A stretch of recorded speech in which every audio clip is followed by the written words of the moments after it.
La paz de Cristo, amados hermanos, la manada pequeña del Señor Jesucristo.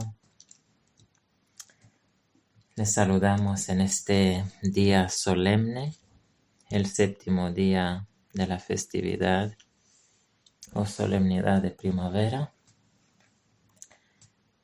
Saludamos a todos aquellos que aman a Dios y quieren ver este mundo mejor, quieren ver un mundo sin maldad, sin dolor, sin pecado. Estamos en el día número 413 de la guerra entre Rusia y Ucrania. Y para aquellos que comprenden, la historia se repite.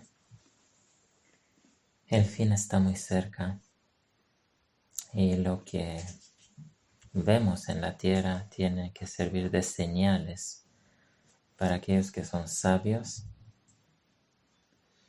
en comprender el futuro. Vamos a terminar esta serie de esta semana, esta serie acerca de el carácter especial de aquella última generación de los santos de Dios que vivirán en esta tierra, y acerca de los problemas que tiene la Odisea y que debe ver, debe concientizar, debe remediar. Nos hemos quedado en el capítulo 7 del libro de Mateo y vamos a comenzar a leer y a comentar desde el versículo 1 hasta el final para dar oportunidad al Espíritu Santo de usar el poder que ha puesto en su palabra, de convertir nuestras almas, de convencer nuestras mentes de pecado, juicio y justicia, o justicia y juicio, del pecado nuestro, del pecado de la Odisea, de la justicia o del carácter ágape de Cristo Jesús, y del juicio que vendrá sobre todos aquellos que van a odiar al dueño de este mundo y al Salvador, a todos aquellos que quisieron matarlo, al dueño de la viña, a todos aquellos que no quieren aceptar en su mente el carácter de Dios, aunque nosotros mismos no somos nuestros. El único Dios creador, Él nos ha creado, somos suyos y Él quiere lo que le pertenece. Capítulo 7, versículo 1. No juzguéis para que no seáis juzgados. La Odisea tiene este carácter de Dan, de la tribu de Dan, este carácter de Judas, este carácter de Satanás, de juzgar a sus hermanos. No es aquel juicio que en el mismo libro de la Biblia y del Nuevo Testamento dice que los santos deben juzgar entre uno y otro, debe decidir entre los hermanos, debe discernir el que hace bien y el que hace mal. Si vosotros vais a juzgar a los ángeles, ¿no sois capaces de juzgar en estos casos? Dice la palabra de Dios. No se refiere a este juicio santo, que no es para condenar y con mala intención, sino es para salvar, No juzguéis para que no seáis juzgados. Todos aquellos que en vez de mirar sus problemas y juzgarse a sí mismo, juzgan a sus hermanos, en vez de ver su propio pecado, antes de esto ven el pecado de los demás y llegan a ser criticones, llegan a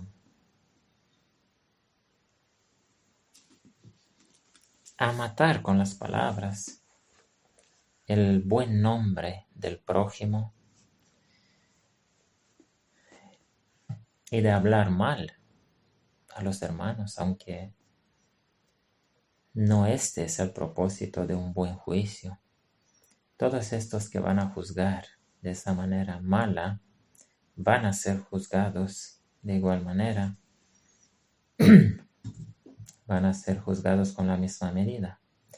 Porque con el juicio con que juzgáis seréis juzgados, y con la medida que medís os será medido. Si uno juzga en su mente, el juicio es la propiedad de la mente de discernir. El juicio que hace una mente ve a alguien y lo ve que está en pecado. Si el juicio que hace esta mente es de bien, comienza a orar por ese hermano y a preguntar a Dios qué puede hacer por él para enderezarlo, con el mismo juicio será él juzgado y salvado. Pero si este hermano en su mente dice, este pecador está perdido, yo soy mejor que él, tal como pensaba aquel fariseo que ha ido al templo de aquel publicano, pues con el mismo juicio será juzgado el mal también, este hermano mal. ¿Y por qué miras la mota que está en el ojo de tu hermano y no consideras la viga que está en tu ojo? ¿O cómo dirás a tu hermano, déjame sacar de tu ojo la mota, y he aquí la viga en tu ojo? Hipócrita, saca primero la viga de tu ojo, y entonces verás claramente para sacar la mota del ojo de tu hermano. Todos estos versículos son dedicados a este grave problema que hay en la Odisea, porque tristemente la mayoría de este pueblo tiene el carácter de Dan, tiene el carácter de los danitas, en la tribu que no está entre las 12 tribus que hay en Apocalipsis capítulo 7. Es la tribu que no está entre los 144,000. Es la tribu o el carácter de aquellos que una vez han conocido la verdad y la aceptaron, pero en vez de llenarse del Espíritu de Dios, se han llenado del espíritu de maligno, porque el maligno también obra en la iglesia para convertir a los que se convierten, para convertir de nuevo, para corromper, mejor dicho. Y de esta forma el enemigo siempre ha logrado corromper lo que Dios santificaba, lo que Dios salvaba. Y sabemos que esta última iglesia, bendecida con la verdad de la Biblia, esta última iglesia en su mayoría se perderá. La mayoría de esta iglesia ha llegado a ser como aquellos fariseos de hace 2000 años atrás, o como aquellos saduceos, o como aquellos doctores de la ley, o como aquellos sacerdotes. Ha llegado una iglesia de hipócritas, porque este es el carácter que define lo mejor, el carácter de la Odisea. Hipócritas, lo dice aquí mismo, hipócrita, saca primero la viga de tu ojo, y entonces verás claramente para sacar la mota del ojo de tu hermano. El Señor no dice que no debe sacar la mota de los ojos de su hermano, pero no antes de sacar la propia viga, el propio pecado. Solamente una persona santa y con corazón ágape, con carácter ágape, tiene el derecho de ser sacerdote, de hacer la obra de salvación o de purificación para con los hermanos. Solamente el que se santifica a sí mismo puede santificar a otros. Vamos a leerlo, vamos a abrir en Juan. En Juan capítulo 17, vamos a leerlo aquí mismo. Dice así: ellos no son del mundo como tampoco yo soy del mundo. Leemos desde el versículo 16 en adelante. Santifícalos por tu verdad, tu palabra es la verdad. Y ahora llegamos al versículo clave, el versículo 19. Y por ellos yo me santifico a mí mismo, para que también ellos sean santificados por la verdad. Observamos que el Señor Jesús respetaba su propia ley.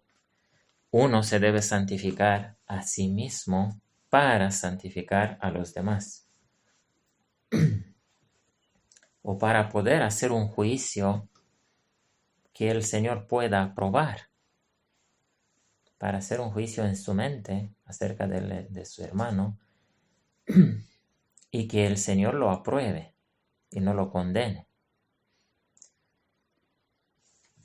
Porque cuando uno juzga a su hermano, juzga no en sentido de condenar, juzga, critica o incluso condena, el Señor mira en la vida de este que juzga para ver cómo es su carácter. Versículo 6.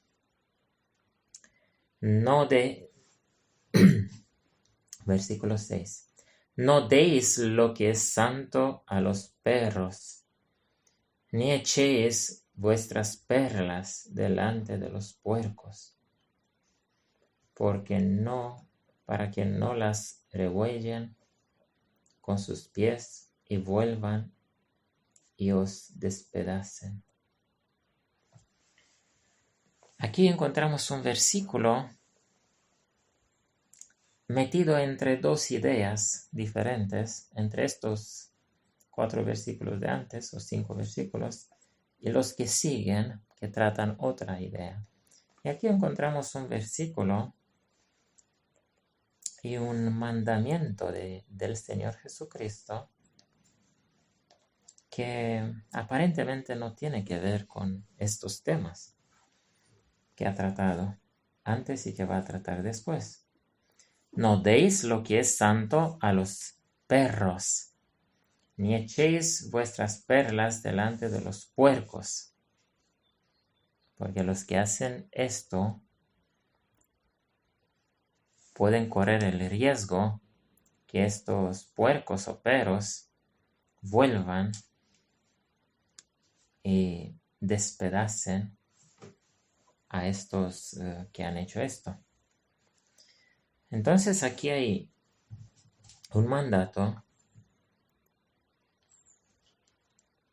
del Señor Jesucristo para no correr peligro su iglesia. No deis lo que es santo a los perros. ¿Quién eran los perros en la Biblia? Con perros se les denominaban también a los homosexuales, pero no es el caso. Esto lo encontramos en Apocalipsis, ahí donde se mencionan los perros en esa lista de los perdidos, del carácter de los perdidos. Pero con este mismo símbolo se denomina también a los gentiles. Este es un segundo significado que no creo que sea el caso tampoco aquí. Y hay también un tercer significado. Bueno, para el segundo significado recordamos aquella mujer que ha pedido ayuda, siendo ella pagana de entre los gentiles, y ha dicho que si los perros comen lo que cae de la mesa de su señor, y el Señor le ha dicho, oh mujer, grande es tu fe. Y esa mujer era de entre los gentiles, pero el Señor ha dicho la palabra perro. Entonces entendemos que los gentiles también son nombrados con el mismo símbolo, a veces en la Biblia. Y hay un tercer significado. Habla la Biblia de los perros mudos,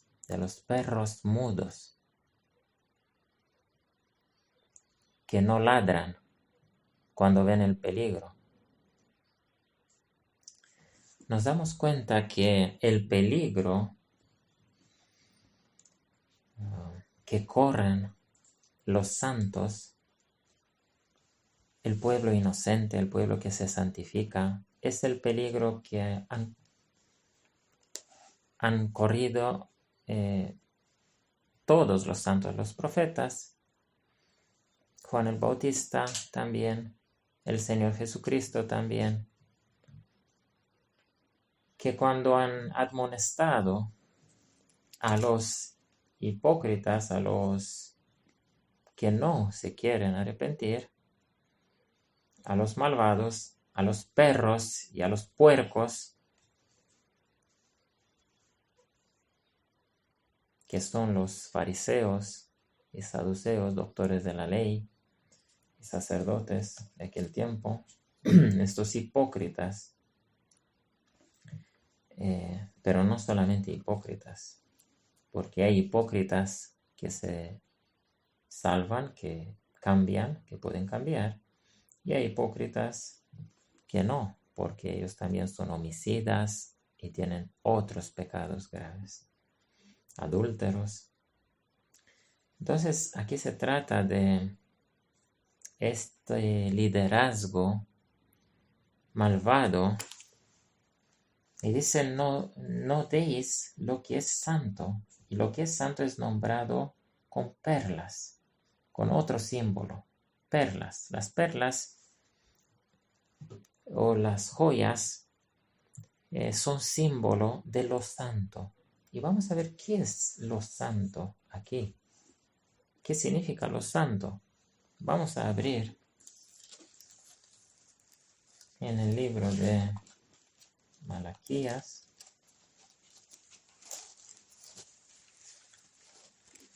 Y vamos a tratar de encontrar un versículo que dice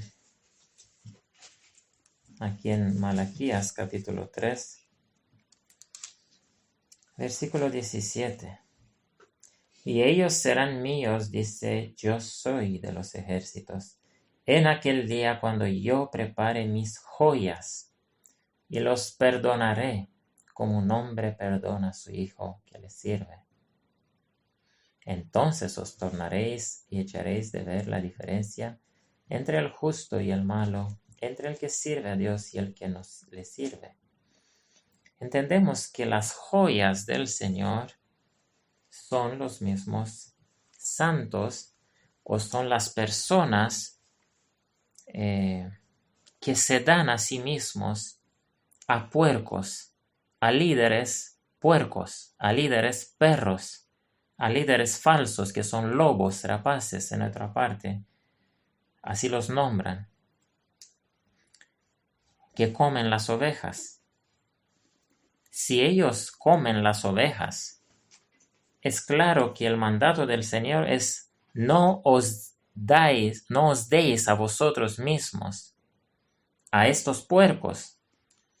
No os dejéis conducidos o influenciados por estos líderes puercos, porque tal como el puerco despedaza a alguien que entra entre ellos, tal harán estos líderes con las pobres ovejas. No tienen corazón, no tienen sentimiento, no les importa de la salvación de las ovejas. Son seres llenos del espíritu de Satanás. Son monstruos, para decir así. Estos líderes son monstruos, son gente poseída, son puercos. Recordemos esa escena cuando los espíritus de Satanás, esa legión, ha pedido entrar en los puercos.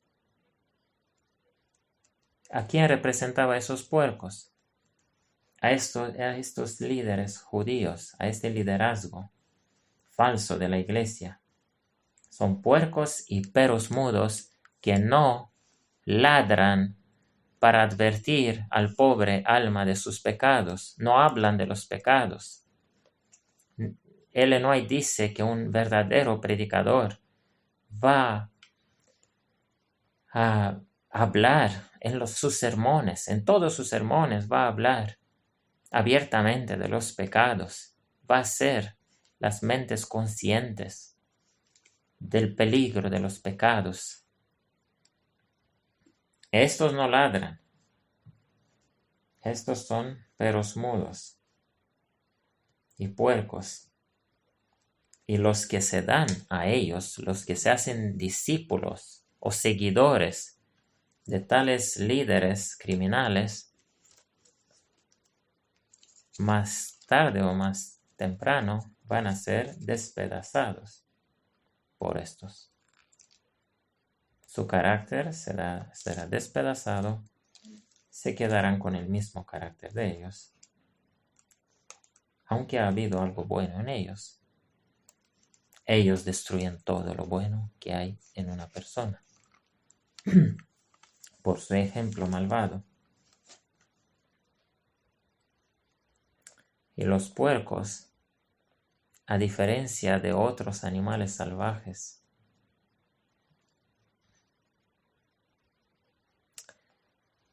que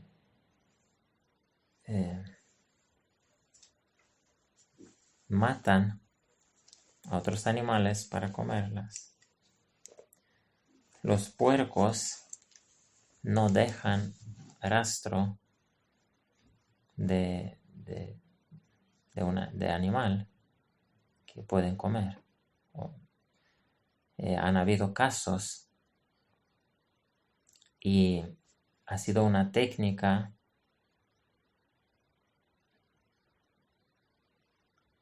usada por la mafia de Italia, esta de matar a alguien y luego tirar su cuerpo entre los puercos. Y no quedaba nada, ni siquiera hueso. Los puercos no dejan ni huesos. Otros animales dejan huesos, pero los puercos no.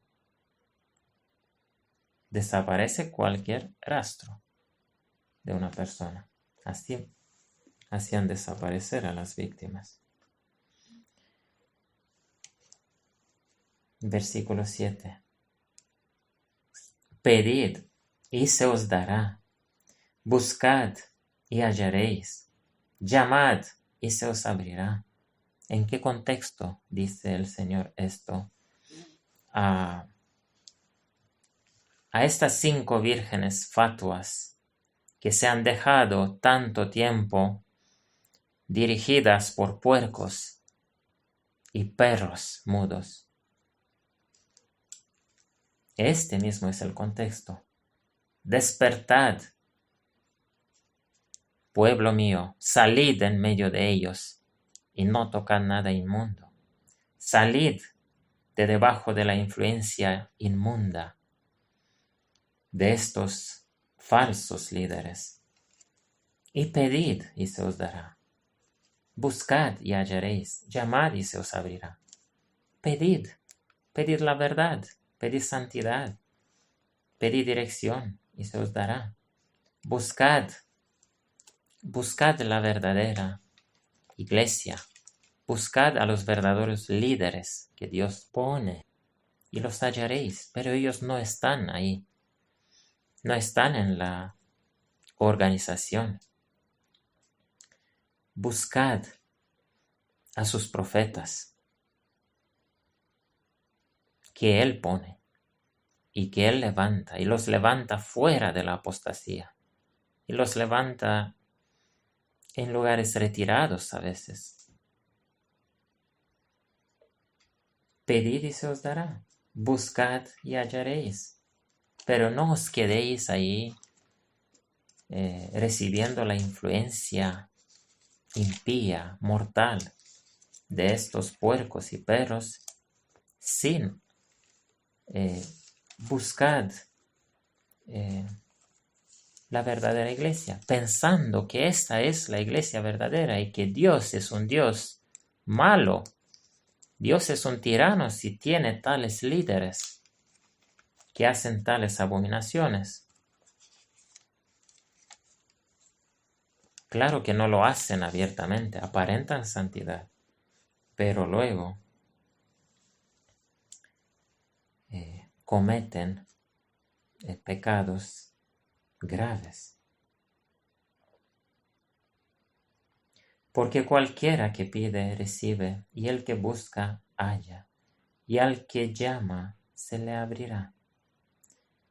Y hay muchos que han asumido este riesgo, aunque han sido adoctrinados que no hay salvación fuera de la influencia de estos puercos y perros de la organización apóstata. Y aunque temerosos, no han soportado más estar ahí, y han salido, y han buscado, y han pedido, y han llamado, y han sido dirigidos por el Señor, porque el Señor es el pastor personal de cada alma sincera. Y el Señor dirigirá a su rebaño. Y si deben entrar en contacto y estar bajo buenos pastores, Él los dirigirá a los buenos pastores que dan sus vidas para su rebaño. La Biblia habla que hay buenos pastores también y que velan sobre las almas de las ovejas con temor, sabiendo que van a dar cuenta delante de Dios por estas ovejas.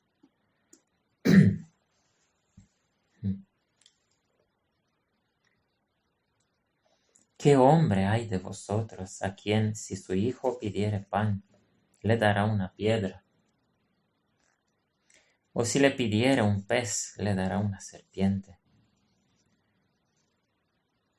Pues si vosotros siendo malos sabéis dar buenas dádivas a vuestros hijos, vuestro Padre que está en el cielo, ¿cuánto más dará buenas cosas a los que le piden?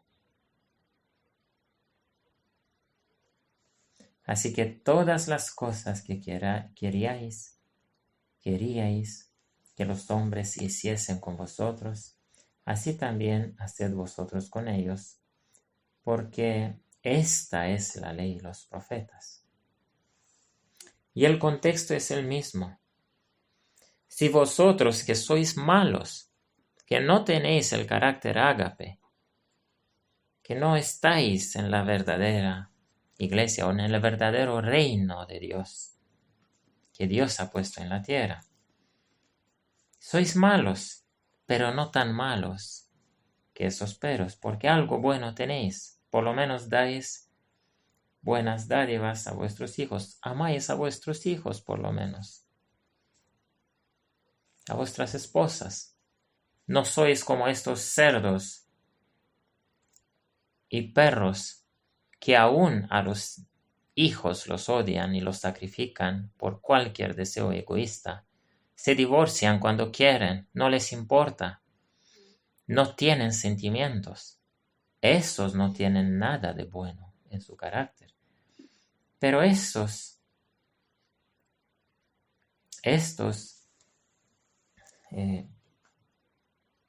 que estaban ahí en la multitud que escuchaba, esas 5 vírgenes prudentes, aunque contaminadas con gran parte de la maldad de estos líderes falsos, algo bueno tenían, algo bueno, por lo menos en sus familias,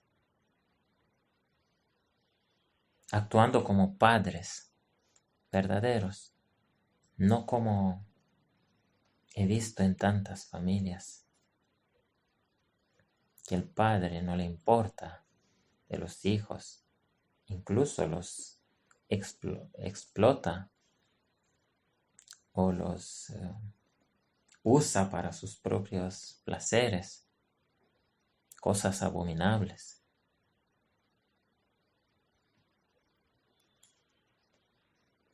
Las madres malvadas piensan solamente en ellas mismas, no educan, no cuidan a sus niños. No he visto tanta frialdad en familias del mundo como he visto en estas familias de la Odisea. Tengo la ventaja que vengo del mundo y he sido criado en una familia ortodoxa que me han ofrecido amor y que amaban tanto a sus hijos. Tenían misericordia, tenían amor, sacrificaban todo por los niños. Sabían consolar, amaban de todo corazón.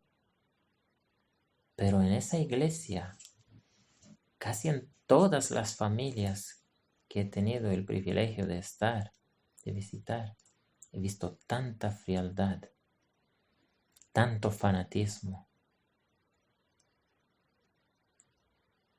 Y siempre me he preguntado, ¿cómo puede ser esto en una iglesia que dice conocer a Dios?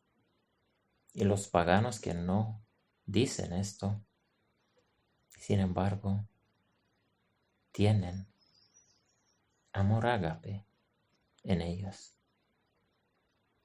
Pero estos no. Son cosas tan terribles. Familias que no pueden ser nombradas familias. Y hablo generalmente. No he visto familia, madre o padre que ofrezca amor verdadero a sus hijos. Pues si vosotros siendo malos sabéis dar buenas dádivas a vuestros hijos, ¿cuánto más dará vuestro Padre buenas cosas a los que le piden? Solamente los que tienen este aceite en sus vidas pueden confiar que Dios también es bueno y les puede dar, les puede dirigir los pasos en las sendas buenas, en las sendas angostas, en las sendas de salvación, aún sin estar debajo de la dictadura de estos puercos y cerdos y perros.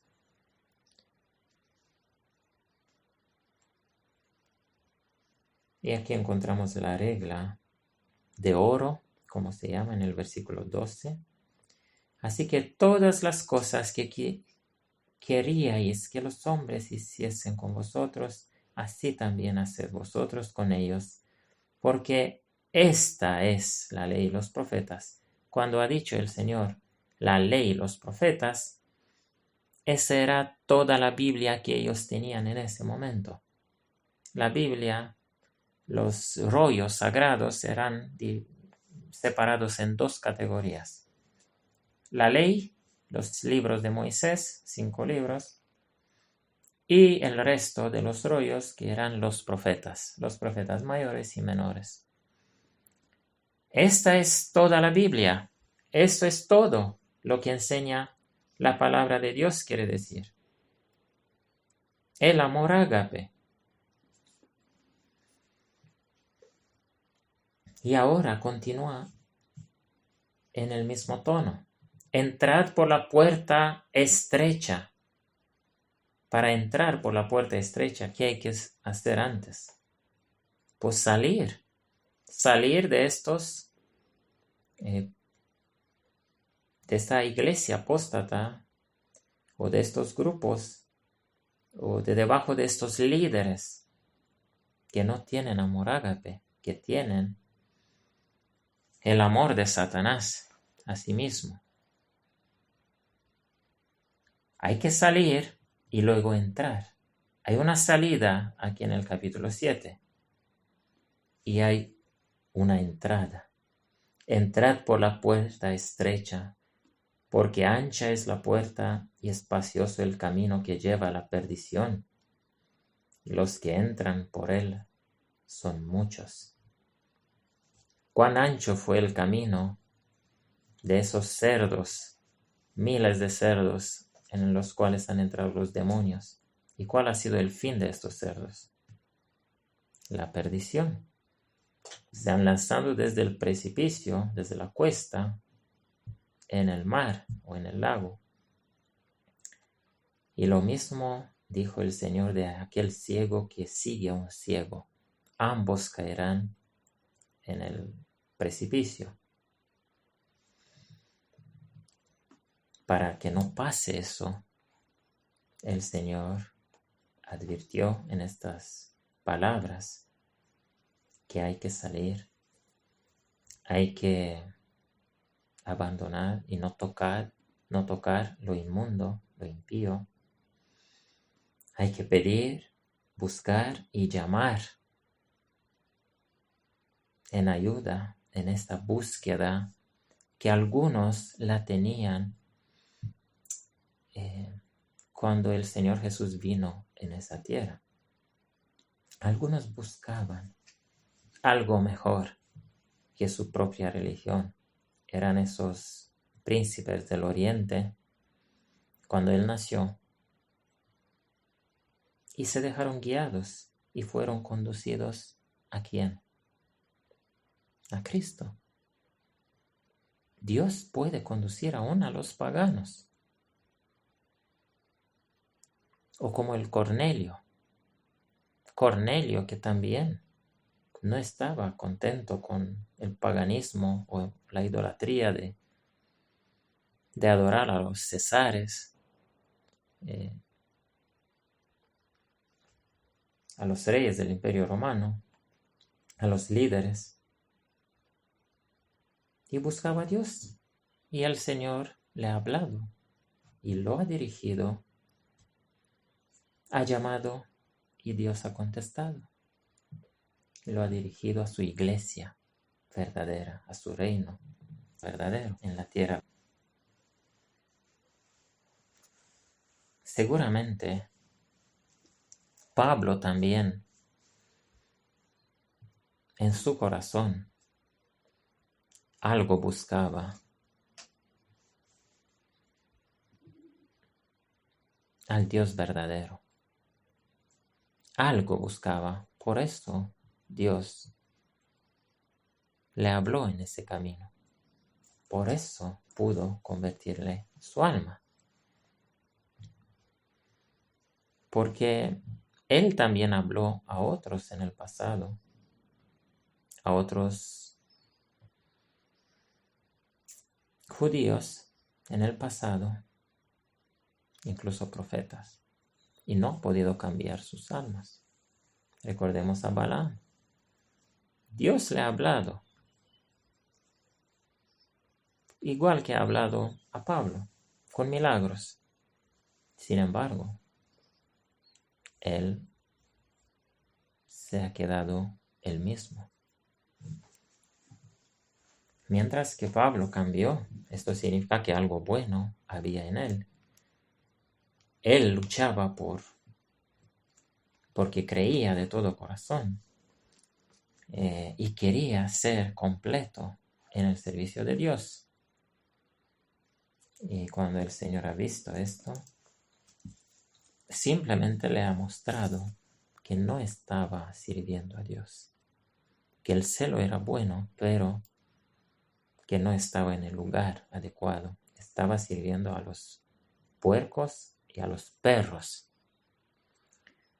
Y por eso él mismo había llegado cruel en su celo por Dios. Pero el Señor corrigió su camino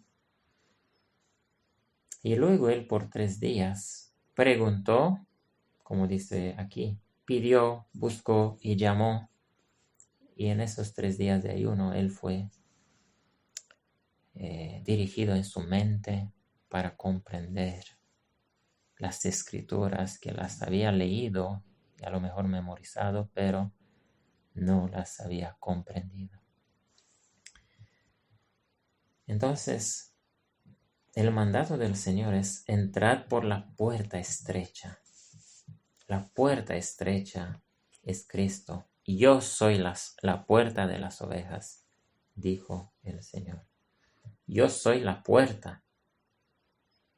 El que va a entrar por mí, va a entrar, va a encontrar pasto y va a salir. Todos deben entrar por la puerta estrecha. Nadie puede llegar al cielo andando en sus propios caminos o entrando por las puertas abiertas por los falsos líderes espirituales, por los muchos falsos líderes o religiones. Hay muchas puertas en este mundo. El Señor no ha pedido a nadie que se quedare ahí donde ha nacido, como ha nacido. El Señor pide a cada uno salir de su condición, salir y buscar, pedir, llamar y dejarse guiado al Señor Jesucristo. Ancha es la puerta y espacioso el camino que lleva a la perdición.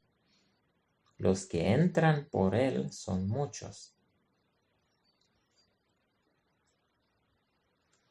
Esto es suficiente para poder comprender que los muchos de aquí, y especialmente se refería en aquel tiempo al judaísmo y se refiere en este tiempo final a esta iglesia Laodicea. Porque la puerta es estrecha y angosto el camino que lleva a la vida, y pocos son los que lo hallan. Pocos tal como fueron cuando Cristo nació, muy pocos. Y entre esos miles y miles de personas que seguían a Cristo, el Señor encontró muy pocos dispuestos a seguirle, dispuestos a entrar por la puerta angosta y a salir de las sinagogas tan hipnotizantes, de esos líderes que hipnotizaban al público con sus interpretaciones, sus lecturas, sus conocimientos de las escrituras, y por su superioridad mantenían a todos los demás cautivos, así como hacen los dictadores también. Se presentan delante del pueblo como dioses para que todos los adoren y queden debajo de sus manos. Guardaos de los falsos profetas. Es la misma advertencia de Mateo capítulo 24.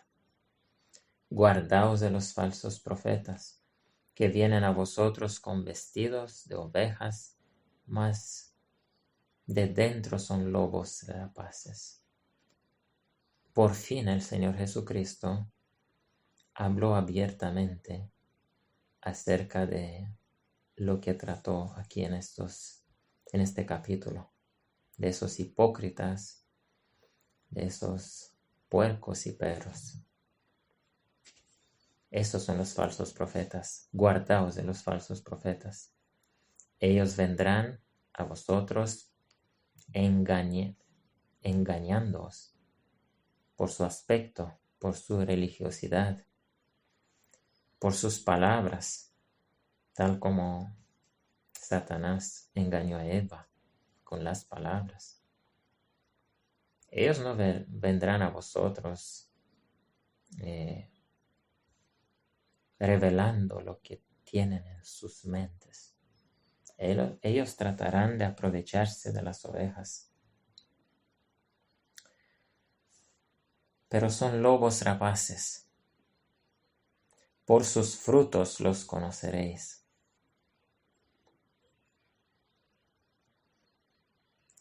Los frutos son las obras, son el carácter, son lo opuesto del fruto del Espíritu Santo.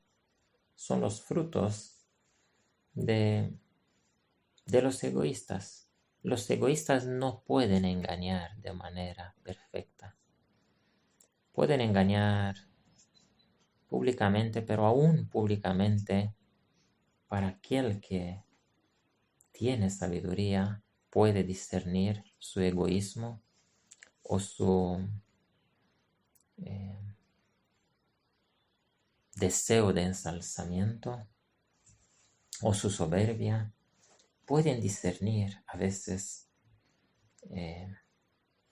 estas cosas detrás de su engaño, tal como detrás de las palabras de Satanás.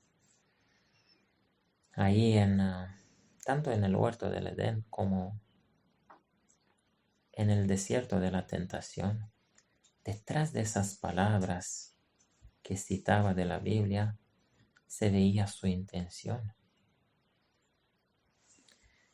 Y se veían los frutos del carácter malvado que tenía. Por sus frutos los conoceréis. Se cogen uvas de los espinos o higos de los abrojos, otros símbolos de los mismos puercos y perros y lobos rapaces, los espinos y los abrojos. Así todo árbol bueno hace buenos frutos, mas el árbol corrompido hace malos frutos. Incluso a los que convierten, estos dice que los hacen 7 veces peores que ellos. Los hace discípulos 7 veces peores. A los que convierten ellos, estos falsos pastores o falsos líderes. Y he visto muchas veces esto. Personas egoístas que hacían discípulos y los discípulos eran del mismo carácter. He tenido el privilegio de ver eso. Tristemente.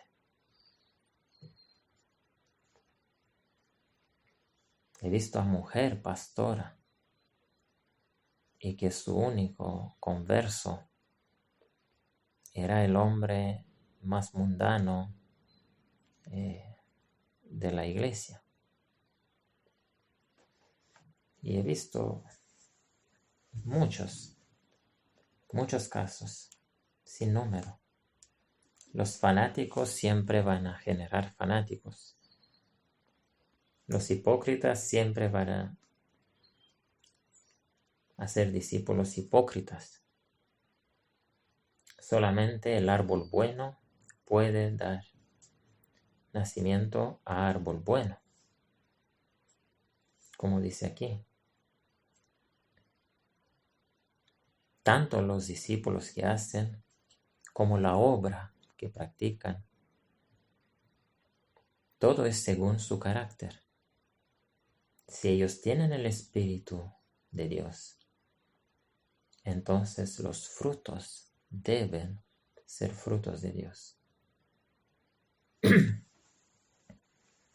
Aunque al comienzo tengan solamente un grano de fe, un grano de ese amor ágape, como estos que solamente sabían dar buenas dádivas a sus hijos, pero por lo demás eran malos. Pero por lo menos ese fruto, mientras que los puercos no tienen ni siquiera este fruto, no pueden engañar a los demás en nada. Todo lo que hacen es malo. Y si algo bueno, algo de Cristo vemos en la vida de una persona, algo de su carácter, pero proveniendo del puro altruismo, en algún aspecto de su vida, aunque por lo demás es malo, tenemos que comprender que esto no es un puerco, no es un hipócrita necesariamente, sino es una de las 5 vírgenes prudentes adormecidas, que necesita de ser despertada de sus otras maldades y ser limpiada como Cristo ha prometido limpiar al árbol que da, aunque sea un fruto. A ese lo limpia para dar más frutos. Igual tenemos que hacer nosotros. Y tener el ojo de discernimiento de Dios. Tener su espíritu y una mente que pueda discernir y pueda juzgar entre ovejas y cabras. Y pueda saber con quién obrar y con quién no. O con quién asociarse o con quién no.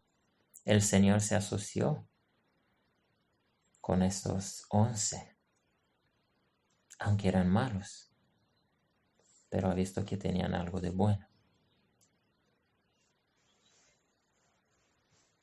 A Judas no lo llamó, él vino solo. No lo hubiera llamado el Señor nunca, porque no había nada de bueno en Judas. No puede el buen árbol hacer malos frutos. ¿Podemos comprender eso? El árbol en la Biblia es la persona. No puede una persona buena hacer malos frutos. Persona buena no hay en este mundo por sí misma. Bueno es uno solo, Dios. La persona buena es buena porque tiene algo del Espíritu de Dios en ella, aunque sea unas gotas. Pero no puede hacer malos frutos. Ni el árbol corrompido hacer buenos frutos. Observamos que aquí se habla solo de frutos buenos y de frutos malos. No se habla de árboles que hacen tanto frutos buenos y malos a la vez. Tenemos que tratar de ver y de buscar las personas en los cuales hay algo del carácter de Cristo Jesús. y limpiarlo, podarlo, para que ese árbol dé más fruto bueno. ¿Qué frutos buenos tenían esos fariseos y saduceos y doctores de la ley y sacerdotes del tiempo de Cristo Jesús? ¿Tenían ellos algún fruto bueno en sus vidas? Aunque sea uno. Estoy seguro que Cristo no ha visto ninguno. Aunque no en todos. Han habido muy pocos que han demostrado delante de Cristo su único o su poco buen fruto que tenían, como fue Nicodemo. Cuando Nicodemo vino a Jesús, el Señor ha visto con gozo en su alma que algo bueno había en ese fariseo y lo ha ayudado, lo ha limpiado, lo ha podado para dar más frutos. Versículo 20 en adelante. Así que por sus frutos los conoceréis. No todo el que me dice, Señor, Señor, entrará en el reino del cielo, sino el que hiciere la voluntad de mi Padre que está en el cielo. Padre, yo he cumplido tu voluntad, dijo el Señor Jesús. El Señor hizo en todo momento la voluntad del Padre. Y la voluntad del Padre es dar vida eterna a todos los hombres. Pero para que se cumpla la voluntad final del Padre, hay que cumplir la voluntad del Padre, que es su carácter ágape. Cumplir el amor. La voluntad del Padre es que os améis unos a otros como yo os he amado.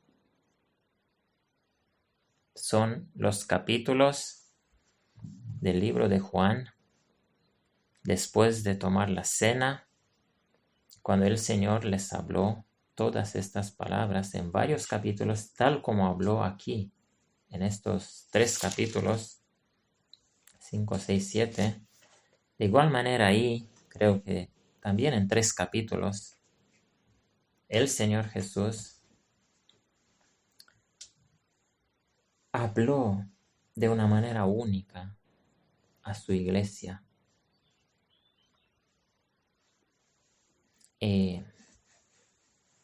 Tristemente no podemos también analizar esos capítulos, aunque son llenos de enseñanzas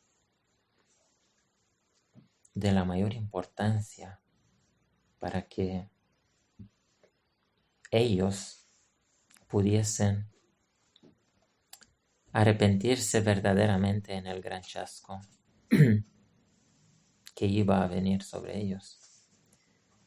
Ellos necesitaban de esas palabras y la Odisea necesita tanto de estas palabras que revela su carácter, sus problemas, sus defectos, su egoísmo, como de esas palabras de antes del chasco, de esas palabras donde el Señor en varios versículos les ha mandado: os doy un mandamiento nuevo, que os améis unos a otros, no como los hombres se aman, sino como yo os he amado, con el amor ágape, con el amor que no busca lo suyo. Está descrito en 1 Corintios capítulo 13, con el amor que todo lo sufre, por el objeto de su amor.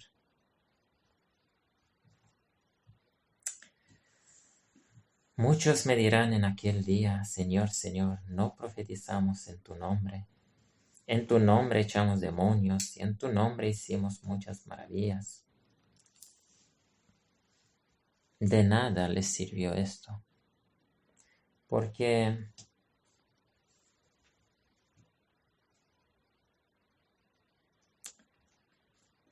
el Señor permite, como ha permitido a muchos que no serán salvos, y les ha permitido probar, gustar a Dios y a los poderes del cielo, a los poderes de su reino.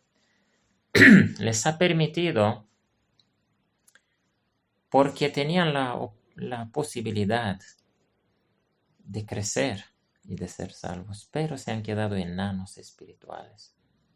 Y tristemente hay muchos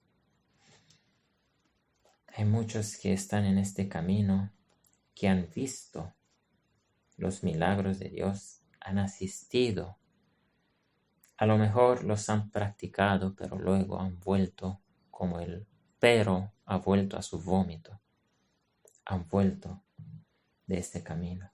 Hay casos de estos también. No profetizamos en tu nombre.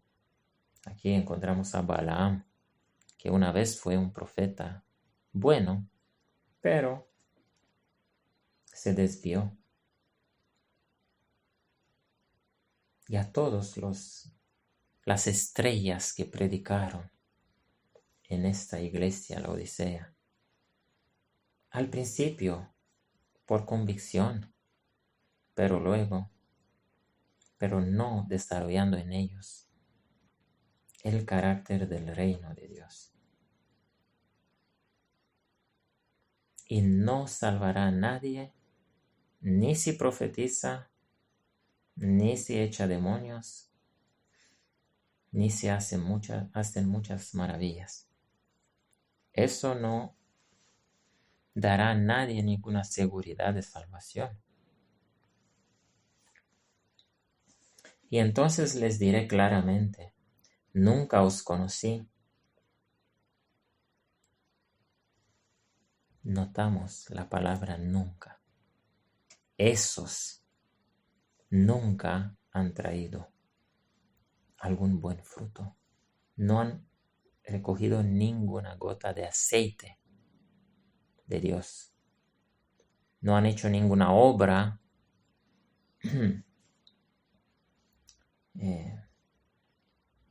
con altruismo. En realidad, se han bautizado, han entrado, han obtenido cargos, han servido como ministros o en otros cargos o simples miembros, pero se han quedado enanos espirituales. Nunca os conocí, ni siquiera una sola vez.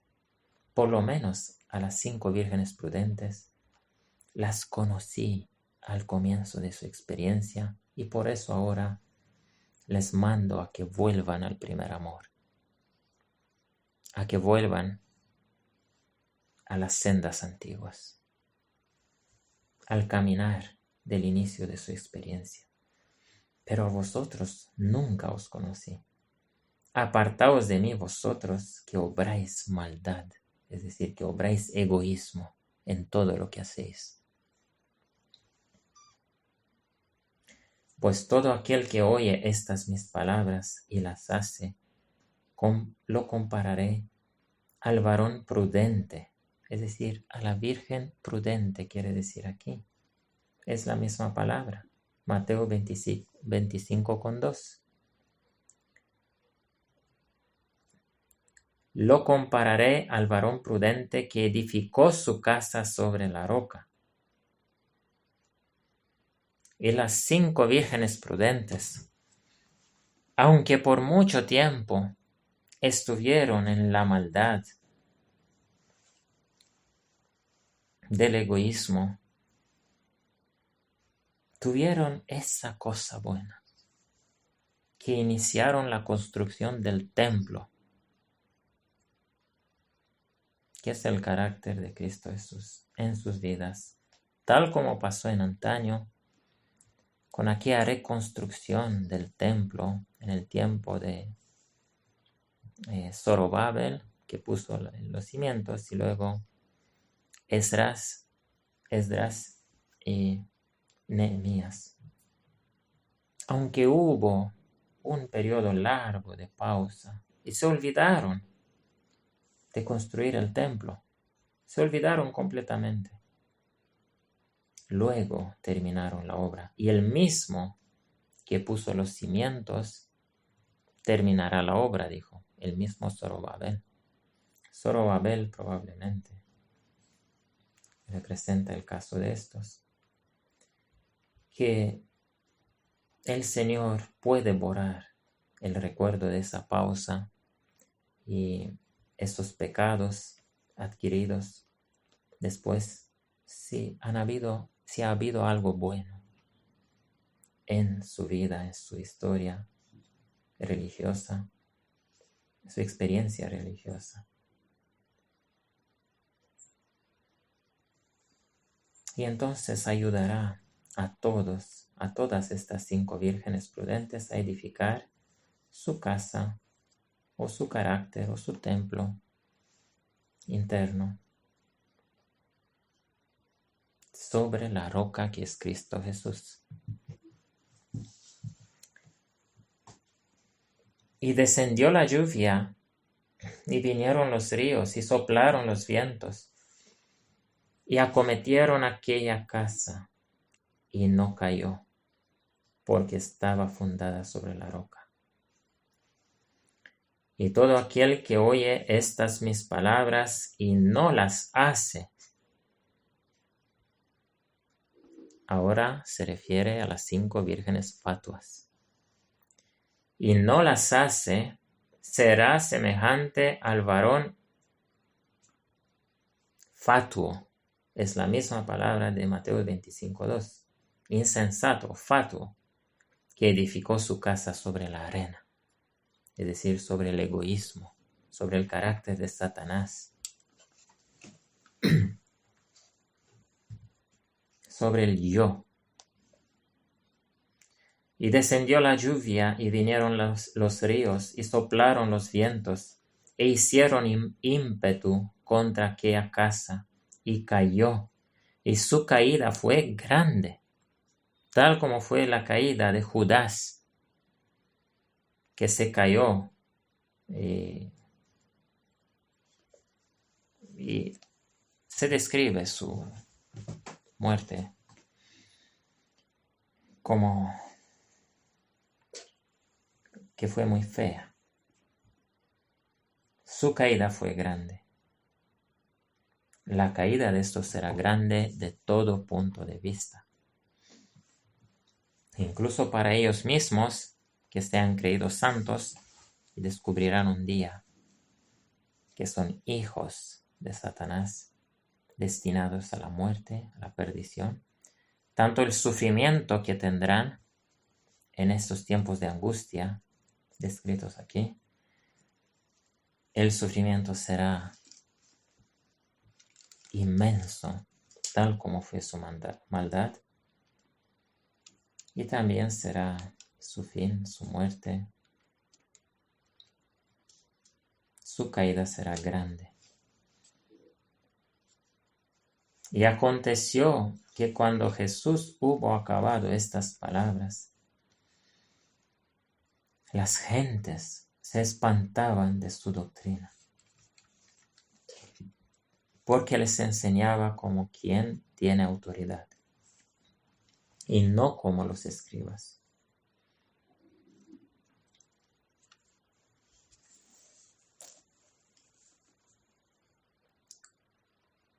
Así se pueden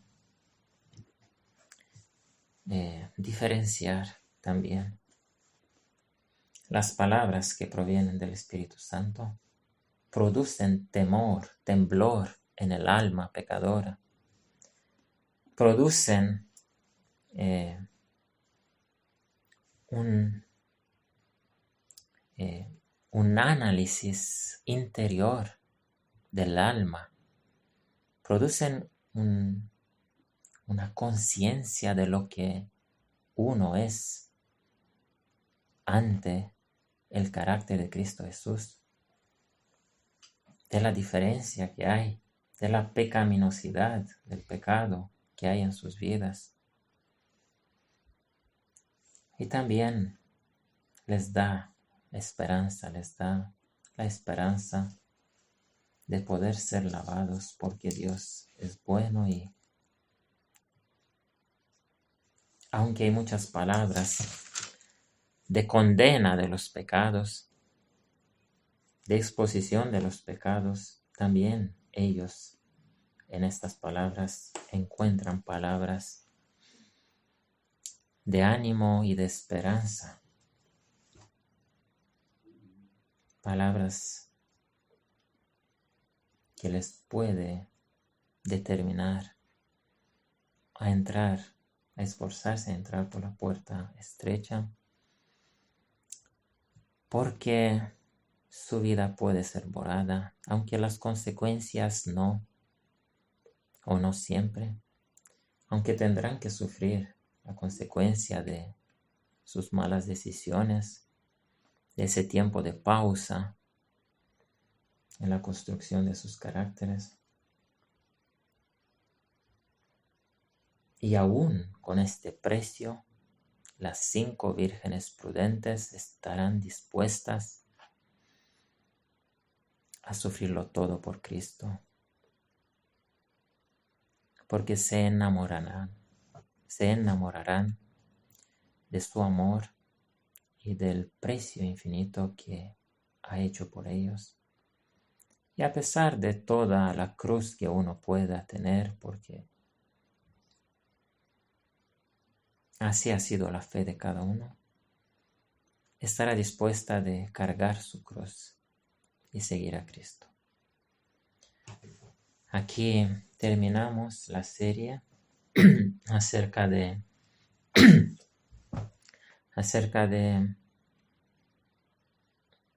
el carácter ágape del reino de los cielos y acerca de la Odisea, tanto de las 5 vírgenes fatuas como de las 5 vírgenes prudentes, y del remedio dado en la Santa Escritura para su enfermedad, remedio que es dinamis o dinamita para aquellos que creen y pueden destruir, explotar todo rastro de pecado de la vida de uno, si le da oportunidad a Dios a hacerlo. Que la paz sea sobre las 12 tribus de la casa de Israel que están descritas en Apocalipsis capítulo 7. Amén. Amén.